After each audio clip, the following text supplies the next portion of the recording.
Designed in Australia and built in China, the Noble 7.5 metre centre cab was really larger than life. You've got to say, visually, it's a beautiful boat. It's a really impressive boat. That's a pretty good standout just with the electronics. I'm really pleased to see that now that they're built in China, the Australian design has been maintained, and that means that they're still very good boats. A simple layout that's easy to option makes the Noble a formidable ship of the seas. And with a strong, durable, open hardtop combined with the wraparound windscreen, the Noble keeps the pilot well sheltered, dry and safe. From the outside, the cabin looks pretty small. Once you get in, it opens up to quite a big cabin. Plenty of space, big cockpit area. It's got lights everywhere, blue lights off the back of the motor in the water. Should really be getting some disco music. The only thing I don't like is the seat height. It's just that little bit too high for looking through the windscreen, a little bit low for looking through the other way. Very easy to clean, very comfortable on the feet.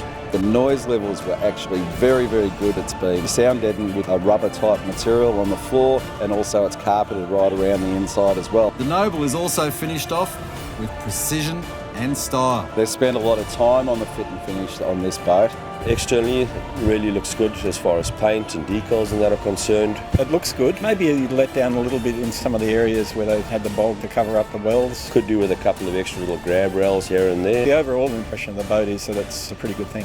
A big motor matches the big heart of the Noble, and it rides brilliantly. I was actually really quite happy with the ride and handling of the Noble, and I was actually a little bit surprised because it's a big shouldered, big high-sided hull. It's a really good sea boat. It's not a high-speed craft. It sits really comfortably around 20 knot mark, which on long-range trips, that's the kind of speed you're going to want to travel at. The Noble hull has a very steep dead rise in the centre, and on each chine it has a double chine. What that does is you get the soft ride, but the double chine provides really good lift. When the boat comes down off the plane at rest, when you start fishing, it sits very stably on the water.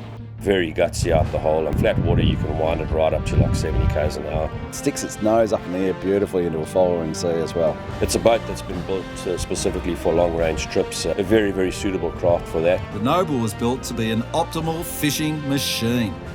And with the latest and best technology optioned in, this walk-around can become a fisherman's dream. To be able to get out the front and fish where there's plenty of room is terrific in a 7-metre boat. You certainly wouldn't have any problem bottom bouncing or trolling in conditions like that. Decent ride, lots of electronics, set up really well for fishing. I would really like to go fishing in it. As a standard package or fully optioned out, the Noble is very good value for money. The starting package price, under $100,000, that's pretty good.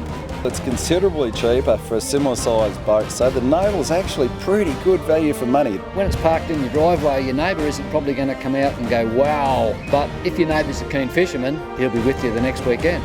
Good value and a fisherman's dream. The Noble seems to tick every box. It's one massive boat